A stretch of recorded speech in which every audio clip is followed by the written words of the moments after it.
All right, buddy. I think we are live. All Jody, we are right. live. Yes, sir. All right, my man. Let's where do you want to begin? Dude, there was so much. I like to call it Showdown Saturday because there was so much going on that day. Like at the event I was at, they were announcing, the Brzenk Larratt matches, who won what round.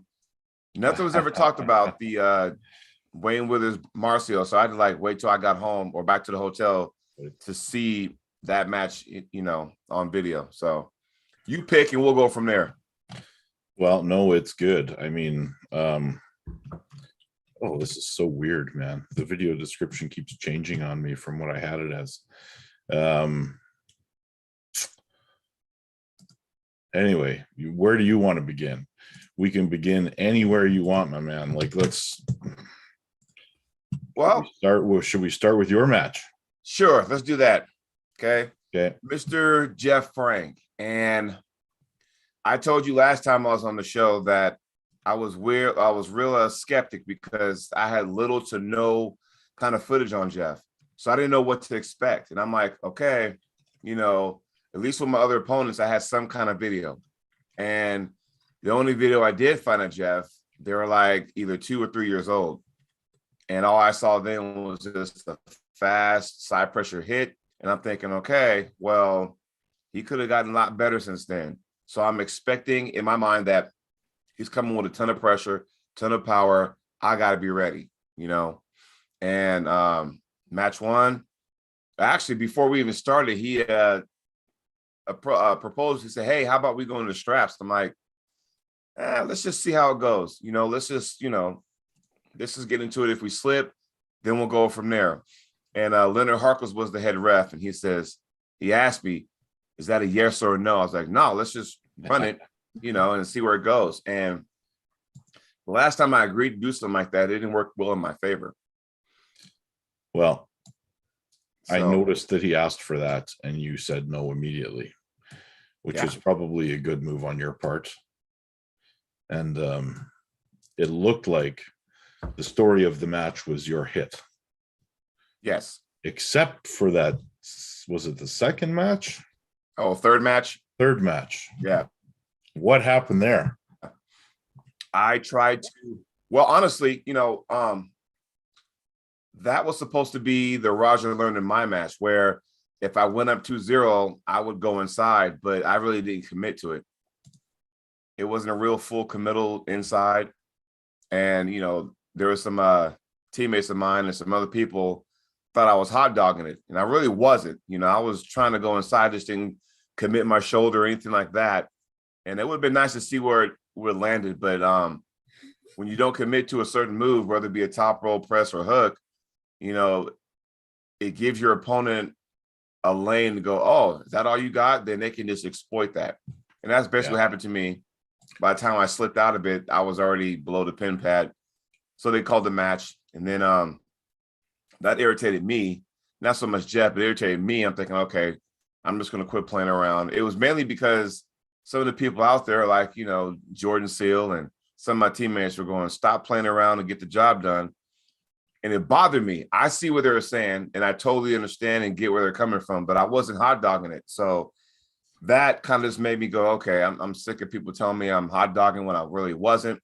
So I decided match 4, I'm going to just, when they say go, I'm going to just blast him out of the water and get it done and over with. So that match ends, and almost immediately we see that there's you have another match already coming up, but Jeff Frank has called out the guy that you pulled last. Yes. Yes. Roger learned. Roger actually messaged me. He asked and said, hey, what do you think my chances are against Jeff? I was like, well, honestly, first and foremost, throw away the straps, because the way Roger pulls, the way I think Jeff pulls, they go into a hook. Usually 2 good hook pullers do not get into the strap. So I think it's just going to go wire to wire. And I said it was kind of weird because you have 2 hook pullers, but they're asking me, a top roller, who I think might win. So it's a little weird, It'll be an entertaining match when it happens. And you've got Robbie Topi coming up next. June 11th. June 11th. So you got some time. Oh, yeah. So Jonathan Breeda's in the chat. Breda, what's up, buddy? He's saying lots of nice things. But overall, I was proud of that. But on the right side is where things kind of, took a fall. The 8-man round robin, and of the 8 guys, only 7 of them showed up. So there's that. Which, if you think about it, you got to remember, good and bad thing happened with that. The good thing is that meant the person who didn't show up, everybody who was scheduled to pull him got a bye. Yeah. Bad news is that, okay, well, everybody that was involved, hey, we all pitched in $100, which meant we're getting shorted of $100 because the guy didn't show up. Now, with that being said, I bowed out because of an injury. Another guy bowed out because of an injury. So that kind of sucked. And I'm going to schedule an MRI on my right bicep. The same one that's been bugging me all year. I went earlier in the spring and had that taken care of. And they said, hey, we can't find anything. Just rest up. And that's all I've been hearing. So I'll rest for a while. Then I'll feel good, start training again. Then it'll hurt again. It's just a rigged cycle. And it got to a point, my first match in the round robin, I was pulling Paul Stevens. And on the go, I tried to hit, and I felt this pain shoot from my bicep toward my shoulder. I was like, yeah, that didn't feel good. But of course, me being the dumb guy that I am sometimes, I said, I'll shake it off. I'll just go ahead and rub it down. I'll be ready to go. Did 2 more matches and was like, nah, this is not happening. And then I just told Don Underwood, who was the MC, I said, hey, man, I'm done. I'm bowing out. So that was unfortunate because I already knew I was not 100%, but I was hoping to at least get a couple wins in, but that wasn't the story. So it happens, It does. Let's talk a little bit about Marcio and Wayne Withers. That was a bit of a one-sided affair. I thought it'd be a lot closer than I suspected. I was like going, huh. I was scratching my head. It was Wayne just looked like he was just not, I don't know, mentally ready. And then when he was going, he was trying to, it looked like he was desperately trying to get to the strap. Right. And then when he did, it was worse. Yeah. There's a thing that Leonard Harkless always says, that some people can perfect a professional strap, whatever that, or I'm sorry, a professional slip. Yeah. I'm not sure what that means, but, if you slip, here up top, as opposed to down by the pin pad, I guess that's the difference. But well, you make it look like an accident. And Travis used to actually teach that in his seminars. Yeah. And I'm just like going, Wayne, I don't know, maybe I just expected more. And maybe Wayne thought, we get into the straps, I can use my hand control to stop that. But like Marcio, like myself, like a lot of people who hit quick and hard, if you don't know how to stop that, it can be a problem, Yeah, absolutely. So that was one-sided. Not a lot to talk about there other than Marcio seems to be looking better and better. And now we move on to the big event over in Dubai. Yes. Do you want to touch base on the Larry Wheels and Brandon Allen first? Yeah, absolutely. I kind of knew exactly what was going to happen after match 1, just because I knew how much effort it would have taken Larry in that position to finish him. And I thought Brandon was, I kind of knew Brandon was going to come back and win that match after that match happened. I was surprised Larry got another pin on him, and then it was all Brandon. I'm really proud of Brandon's psyche, Yeah. Because he could have been impatient, or he could have been like, what the hell, and just had an adrenaline dump and just been like, I don't know what to do anymore. And the fact that he's able to keep his, marbles, so to speak, that speaks to, I'm very proud of him. And with Larry, where do we go from here? I know that some people were saying that maybe Larry should not take these high-level, matches. I don't know if you call Brandon Allen a high-level match at this point, because they're both from the same background. And it was like, okay, let's see what happens, Where does Larry go? Maybe Larry needs to do some tournaments to get more experience rather than, okay, I'm going to do this super match. I'm going to do this super match. And granted, this is his show, and people got to understand King of the Table is his production, meaning that, he's probably going to have a match himself in there. But so far, he's 0 for 2. And I'm like going, okay, if you want to get good, we've all trained in the sport. We all came up in a tournament, atmosphere. And then after that, we kind of branched out into whatever. But, tournaments are where it's at. I'm hoping he would do that, because then that way he can feel different styles and different, pressures and stuff. And maybe he can kind of calculate, oh, okay, I can do that instead now, because I just think going toe-to-toe right out the gates in the sport, in the super match aspect, if you don't know how to beat that person's fastball, then it's going to be the same result over and over again. You know what I mean? Yeah, when he was done all the way. Like, he had nothing to even transition to. Right. And it just was the same position over and over again. And Brandon having a way more efficient style than Larry, and Larry just having to exert all that pressure to get a couple of pins. But he, I mean, it's progress. He's got a couple of wins. That's the first couple of wins he's gotten. But I mean, sticking in that lane, I don't see him going to tournaments and doing that. I think he continues to train, and he recognized that stamina is his weakness. But at the same time, I mean, how do you improve it that dramatically for the next time around? It's almost like he needs to have someone pick his matches to have a more favorable style. I wonder, because if you think of Larry Wills, who's done great things for our sport, now the list of people who's come to visit him, Larratt, Michael Todd, Derek Smith, Levon, just to name a few. And I wonder, because he's still new in the sport, did he take too much information in all at one time in a short period of time? I wonder. Well, I mean, that's possible, but all of those guys have a very particular style as well. So how much of it did he use, and how much of it did he just discard? Right. I'd say, if it's a new guy coming in, let's just say we have a new guy coming in my camp. The first thing we do is kind of just go ahead and pull around so we can kind of look to see what he does best from a natural standpoint. Then we kind of go from there. Let's go ahead and polish this up, make it good. And once you perfect that move, then we'll try something different. Because the one thing I do not want to do, especially with a new guy in our group, is throw a bunch of moves at him. Because then he'll get caught in between two moves, and then he'll freeze for a half a second. And if a half a second in our sport means the world to us to figure out something. So, maybe he needs to pick a move, perfect that move first, and then try to go on to something else. Maybe, I don't know. I mean, I don't know where to start with Larry, Neither do I. But I mean, I'm sure he'll be on the next card. King of the Table 3. Yeah. But against who? That's the question. Now, let's move into, thank you, Carolyn. I see your comment there. She's commenting about how great I looked at stage on Arm Wars, but, didn't go my way. That being said, I mean, Kardeccia seems to be an unstoppable force right now. And even further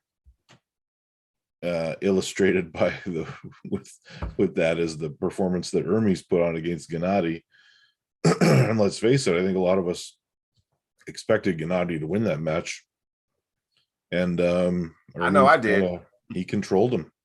He controlled that man almost as in dominant fashion as Kardeccia did to him. Maybe it was Hermes in his mind. Okay, I just sat there and got annihilated by Alex. And I always thought, after that match, I thought maybe Hermes doesn't belong in that weight category, honestly.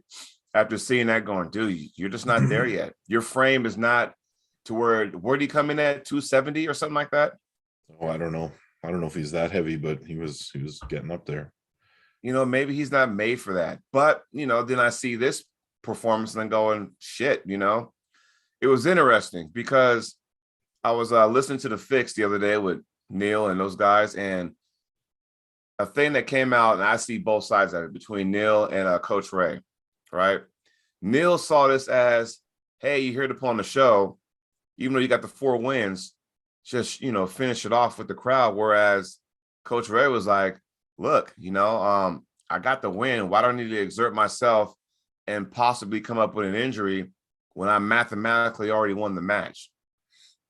And I see both sides of it.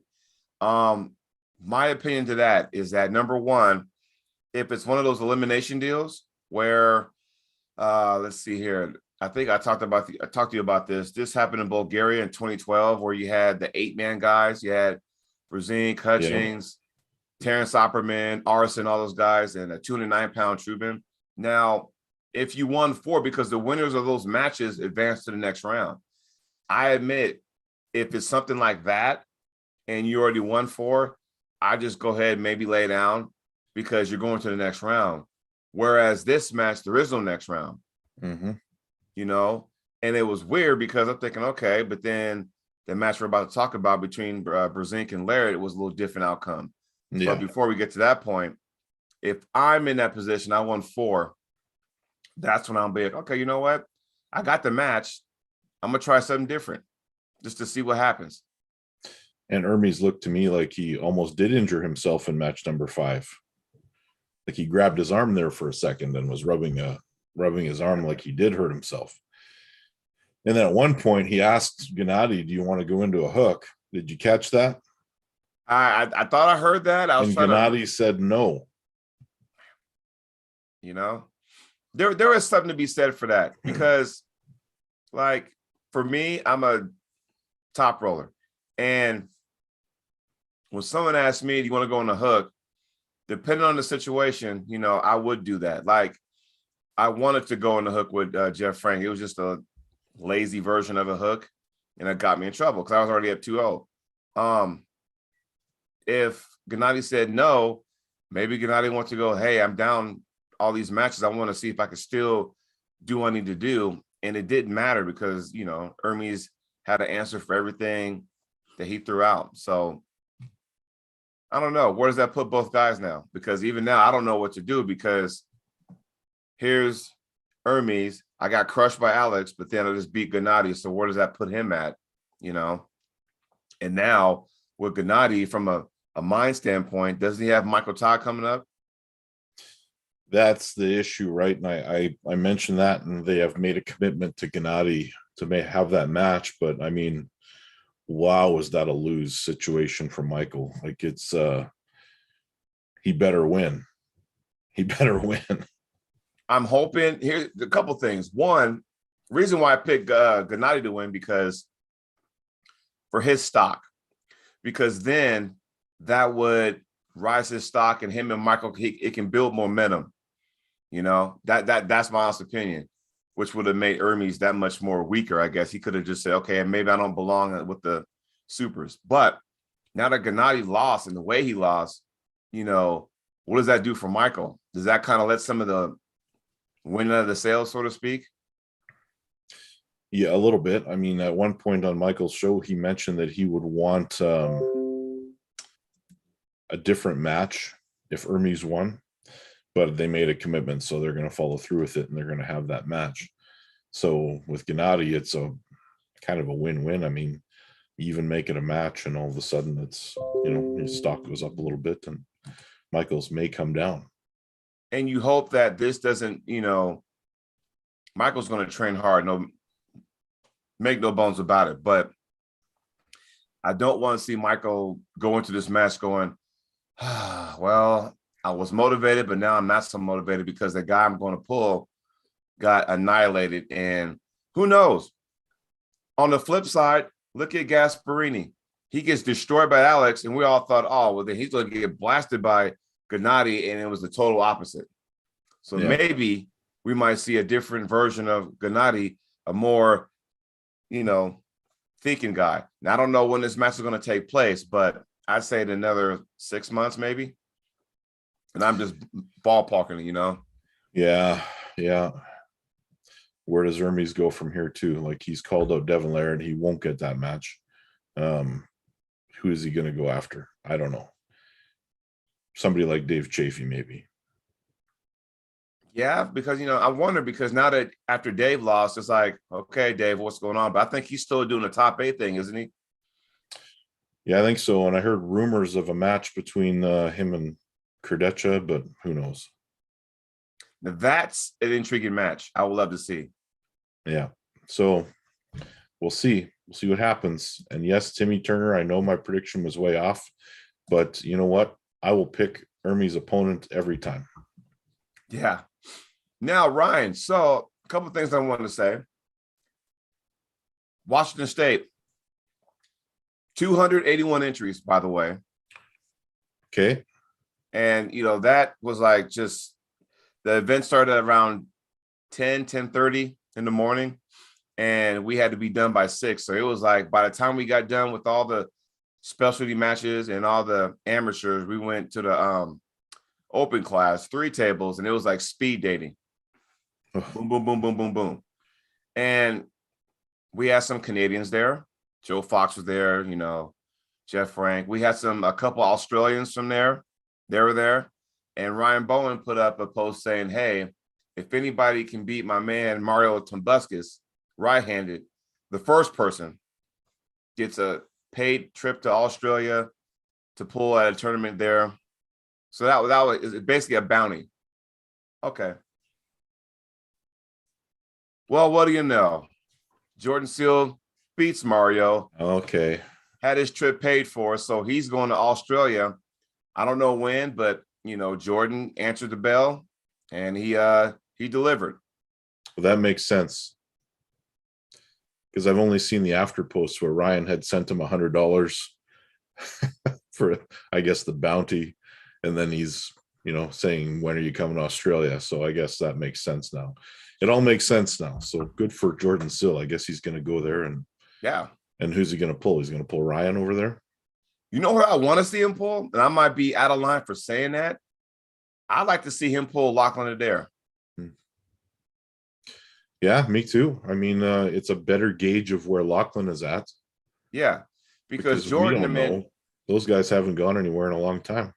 Right. And when you have a caliber puller like Jordan Seal, and granted, I think the world wants to see Lachlan Adair and Todd Zilla, but that I don't know what's going to happen first. Todd Zilla versus Lachlan Adair or Chan Shaw and Jerry Ketteret. I don't know, but and I think Jordan going down there, that'd be, I think if he were to pull Ryan, he'd be too much. But I think Jordan and Lachlan would be an awesome match. I would love to see that. If that happens, I'm not sure when Jordan's going to go. I'm not sure what's going to happen, but that'd be kind of awesome to have. Or maybe he can they can run it back, a match between Mario and Jordan Seal. Yeah. That'd be cool to have. But that was just an awesome event all day. They kept announcing the matches, and now we get to the main event. Let's talk about the main event, and as much as there is to talk about. So, I mean, there is the screwing around. Okay, so Devon has a way of controlling that referee more than Travis ever could. And yeah, when you're a villain, you do that kind of stuff. Yeah, even Bill Collins was not above getting manipulated a little bit, because some of those matches started in like a little bit advantageous positions, and John was getting pissed off. Mm-hmm. However, I saw some debate on whether or not Devon King's moved. It wasn't an extreme King's move, but the King's move itself is not really defined other than it's an open top roll. And that was definitely an open top roll that he stopped John in. And I mean, hats off to Devon. Give the guy credit where credit is due. He looked like he, after he drained John just a little bit in match 1, he could do whatever he wanted. And we know that John does not want to hook with Devon. Right. Because even in their WAL matches, when John used his hand to control the match, he could win.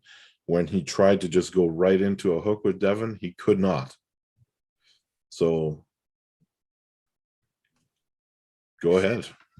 That's me. If I wasn't to hook with somebody, it's not going to bode well for me. Now I'm giving out my secrets, but I always thought, before the match, I sat there and said, hey, who I want to win and who I thought would win would give you 2 different answers. And I thought Devon would win 4-2. I thought it would go back and forth. And then once Devon got done, I guess you could say playing around, meaning that when I'm done bleeding him out, I'm just gonna go ahead for the kill. And I thought if Devon would try to go into a hand, Devon would lose. But Devon knows from a staking standpoint, that's the key, staking. I wonder if there was no staking involved, will we still see the same result the way it is score-wise? But going back to what I was saying earlier about the, Hermes and Gennady match, they stopped at 4-0. Well, I mean, Devon needed to, because of the staking, Devon would have needed to continue to win anyway, and it wasn't close at that point. Right. So, I mean, I don't see it. He wouldn't have thrown John a match because then technically anyone who bet on the shutout stake would have lost their money. Right. And that would have just been Devon screwing around. Timmy, I don't agree with it. It was a mismatch. I think it was a good match. I think John came in heavier and stronger than he ever has. And now we just know where Devon is at. And I'm not sure this version of Devon was as strong as the one that pulled Michael Todd even. But I mean, for Devon, I mean, the future is bright. There's only a couple of guys left for him to finish off to complete the career, we'll say. What's he gonna, what does Devon have to do? He's got one match left. But I mean, the fact that he even hit John one match and flash pinned him was something I don't think I've ever seen Devon do before. Yeah. That was, I've never seen that from him. Well, I always said with this match, it's one of those matches you don't want to see because somebody has to win, somebody has to lose. I will say this, though. Even though John lost, I don't think it tarnishes any kind of reputation that he has. I think he cemented his reputation already years ago in this sport. But watching John go down the way he did reminded me of Muhammad Ali's match with Larry Holmes, where everybody's still rooting for the greatest Muhammad Ali, and he's coming against Larry Holmes, and they wouldn't stop the fight. And even Larry Holmes was like, dude, throw the towel in. I'm like annihilating him. He wasn't the same guy anymore. And it was kind of sad because, we all expect, even though John made his comeback against the other three guys leading up to this match with Chan Shaw and Dimitri and Paul Lim, and you always want to sit there and go, hey, I'm riding with John. I want to see him, and just to see him lose the way he did kind of left a sour taste in my mouth, Well, it's funny the way we think, because we have John Brzenk, who goes through three guys to build himself up to pull Devon. Mm-hmm. However, at no point would we ever have been excited about any of those three guys pulling Devon in a match. Can we agree on that? I honestly thought if they were going to have that match, it should have happened maybe 5 more months down the road, maybe 6. Yeah. I thought it was too soon. I think you might get a better matchup if John pulled Todd Hutchings right now rather than Devon. But what we do know is that John still has a match coming up against Zoliov, whereas Devon's like, okay, now what? Do I venture into something else now? Do I, do a little CrossFit? Because Devon has to be doing something. After, his match with Michael Todd, I'm going to train to do this boxing thing. And, okay, now that's all said and done. Oh, Brzenk wants to pull me. Now I'm going to go ahead and start training and get my mind and body right for John Brzenk. So he's looking for the next event, whatever that may be. Whereas John is like, okay, Devon's done. I have my fun in Dubai. I'm going to go home because now I got Zoliov. And I think that's in February.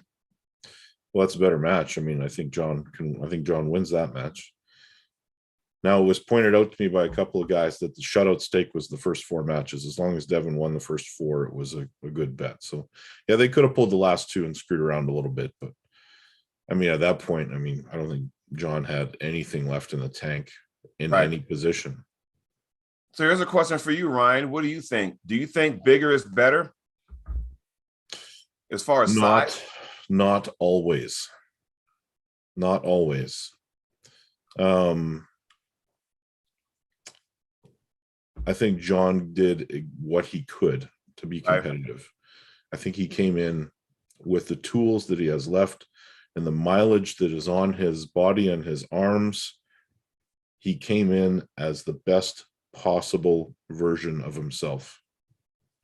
Right. At 57 years old. Like, John is still elite, but Devon is like top 3 in the world right now. So just because Devon beats John, I can't say that John should retire. I mean, John's going to beat like 99.999% of every other arm wrestler out there. Yeah. And, you know, somebody said Marcio pulled John. Well, that could be a very competitive match, especially at John's current weight. And Marcio seeming to have a career resurgence almost. Like looks like he's as strong as he's ever been, maybe a little bit stronger. Right. And I thought when John took those 3 matches, I think he used those matches as a way of him to get in shape. Because he said over the years that he's not a weight guy. He's not a gym rat. He's not a weight guy. He's more of a table guy. And I thought maybe, you know, setting those matches up one by one will get him in shape. And I thought it was working for him. But at the end of the day, and there's no disrespect to those 3 gentlemen, but they're not the caliber of Devon Larratt. It's like going, really? Oh, somebody just said Devon is also old. Devon is 11 years younger than John Brzenk. Yeah. So, and by the way, even though, John's 57, but did Devon start pulling when he was 13 years old, though? No, he did not. That's a lot of miles. I mean, think about that. John Brzenk was pulling since he was 13 years old. And I think he won his first world title at 18 or something like that. Mm-hmm. That's a lot of miles on that arm. Yeah. You know, people need to understand that. Devon has been pulling since the 90s, so it has been a while. Yeah. Both guys have. But, you know, when John was constantly doing that, you know, Devon took time off from military duties and responsibilities, and I get that, you know. So there were times where he wasn't pulling. But John every time he go to a tournament, John would pull multiple classes. Like if he was 198, he'd pull that class, 242, 243 and over. So minimum 6 matches on both hands. And if you kept winning, then you kept going. So it's like, you know, there's a lot of miles on an arm, you know. Yeah, your shoulder's going to be somewhat aching in your elbow and that kind of thing. And sometimes you got to listen to your body and take time off to recover, you know. Yeah, I mean, I don't see, if you were to ask me, like, do you think Devon Larratt will be around when he's 57? The answer is probably no. I think he'd be involved in some aspect of it. Might be something doing something different, but at that level, at 57 years old, man, I don't know. I don't see myself. I'll be back at the Worlds pulling Grandmasters. Nothing wrong with that. Yeah. I think at 57, Devon, by then, long before then, will have accomplished everything there is to accomplish. Honest opinion. Yeah, I think so. So at that point, he doesn't need to. Like, he really didn't. John didn't really need to pull this match. He didn't really need to. I think he just wanted to, and you know, just to see where he was at. John doesn't really need to do anything anymore. He doesn't. Cody Merritt's in the chat. The guy Cody. My opponent in March. He was looking very strong also too, as expected, you know. He always looks very strong. Oh, I mean, you know, and it's funny because, you know, I had ref 2 of his matches. I was the down ref for 2 of his matches and stuff. And of course, the table we had didn't have plywood on the bottom. So it kind of rocked back and forth. And I'm trying to put both my feet on the platform and stuff and trying to hold it. And Cody was getting after it, you know. I mean, he's going to be ready. And what's that, March 5th? Yeah. March 5th. Yeah. So he's ready. Well, I hope so. He better be. So how do you feel with the right arm holding the peg. Oh, it's fine. Okay. Yeah. So a lot of the guys are talking about how Devon is nowhere near to Alex. I don't know how you can gauge that. Whoa, who's saying that? There's a couple of guys saying that Devon is nowhere near to Alex. Now, Alex is incredible, but how do you say that Devon is nowhere near to him? Like Devon, you're saying that's all. That's like saying Devon is nowhere near to Levon. I don't think that is as far apart as we think it might be. I'm gonna go ahead and answer that question. I don't know who said it. I don't know if they're from Europe, but I think Devon is more closer to the Levon than Alex is closer to Devon. How about that? In my opinion. Yeah. So, I mean, I don't see. Cool, he's talking shit. Neil Pickup's in the chat too. But Neil, how we doing, buddy? I'd still want to see it. I want to see Alex versus Devon. I want to see Levon versus Devon. I need to know. I need to see, like, who is the man right now in the world. I think, and you just made a comment, I think it should go as such. Now that we saw Devon do what he did to John and the fashion he did that in, yes, I think Levon, I'd probably get ready for Devon. Or does Devon go, okay, does he want that match? I'm sure he does at some point to challenge himself. As far as Alex goes, I'd say Alex and Chafee, honestly. The comment is Devon is weak. It is pretty clear when you are not biased. I am not biased in Devon's favor. Devon and I have had our differences in the past, but I cannot sit here and say that Devon is not one of the top few guys in the world. I can't do that that would be unrealistic for me to say that. Bias or not, and there is no bias. None at all. I picked John to win. I lost money on that match because somebody gave me 2-1 odds, of course.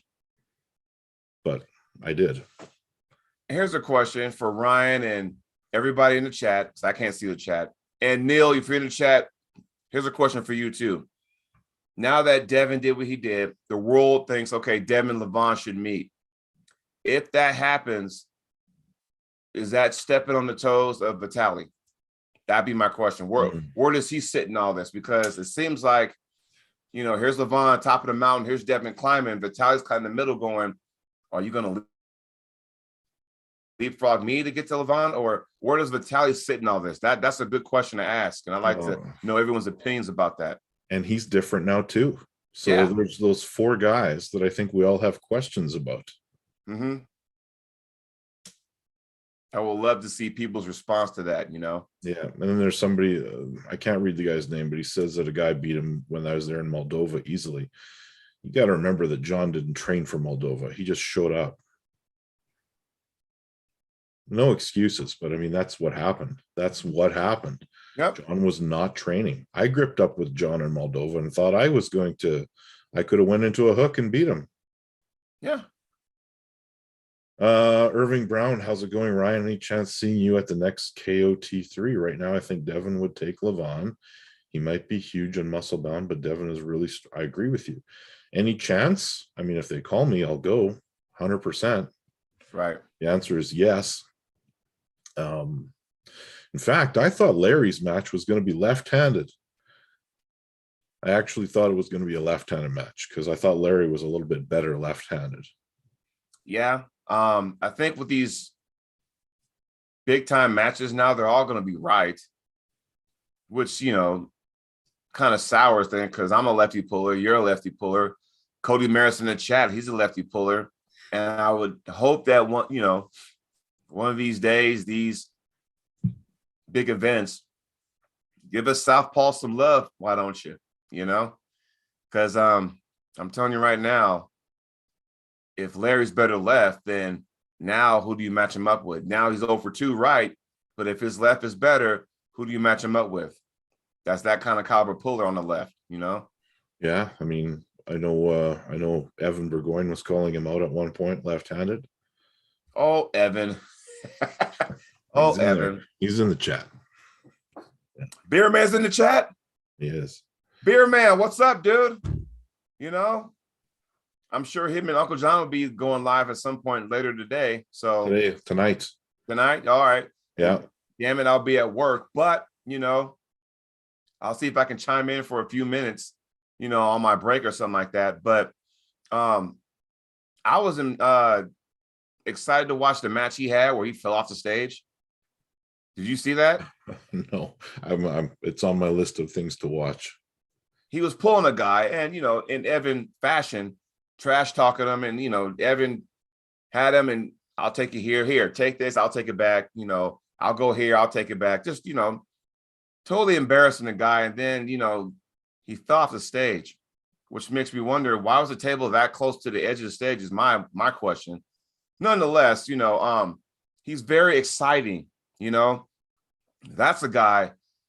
If Neil Pickup was looking for some excitement on an Arm Wars stage, Evan is a guy you'd want on there. If you're looking for excitement in actual matches, there's your guy right there. And I'm putting it out there right now. So if Neil, you're watching, get that guy on there. That's my 3 cents. Yeah. So now the debate is that Devon is only the only one that can beat John when I say John doesn't have an excuse. Well, whatever. It's hard to argue with that. Why is everybody capping on Devon? I don't understand that. I mean, he did what he had to do, and still, is it all those John Brzenk fans that are making those comments? No. I don't know what's going on. We're not going to address them anymore, Jody. And I'm a John Brzenk fan, and I wanted John to win, but I just think that match probably should have happened sometime in the spring or summer of 2022, honestly. Yeah. Neil says Levon versus Devon coming in 2022. If everyone wants to see the Arm Wars reality check encounters between Ryan and Alex in amazing detail, then sub to the Arm Wars channel before Christmas. It's coming. Yes, amazing things. Even though I got my ass kicked, go watch it. I think you need to go back to Arm Wars, Ryan, and you can't. And because you pulled right hand first, it affected you pulling left hand, which is your specialty hand. Well, I'd like to go in fresh and fly in a little early and do all that stuff and then have a match for redemption. So yeah, maybe that'll be the title of one of Neil's cards. Redemption. I think he has another one later in the fall of 2022, I believe. And I'm just speculating. So yeah. I want to close on one subject because he's a very outspoken guy, and somebody just sent me a message about it. Brendan Lemon Mulvihill BLM called out anyone that basically he shouldn't beat. Okay. What does he weigh now? Probably 220-ish, maybe. I think called out anyone that he shouldn't beat, and the consensus or the popular vote here is that maybe Matt Mask is the guy that he should pull, because Brendan should not beat Matt Mask, and Brendan is making some big call outs. So I hope somebody puts that match together. There's lots of time before any of those guys have commitments. And where's Jeff Frank at? He could put that match together, couldn't he? Well, I don't know. BC is a little weird with restrictions and stuff still. So, but I mean, both guys are in Canada, so it shouldn't be that hard to do. You don't have to have 75 super matches. You could have one, and people will tune in to watch it. Are they still doing those events where Joe Gould did those? What's those events? Those events they always did. They did the Arm Melter events. Yeah, that was like the Canadian version of Arm Wars or something like that, where and Evan Burgoyne was like a staple in those matches. Do they still do those anymore? I haven't seen him in a while, but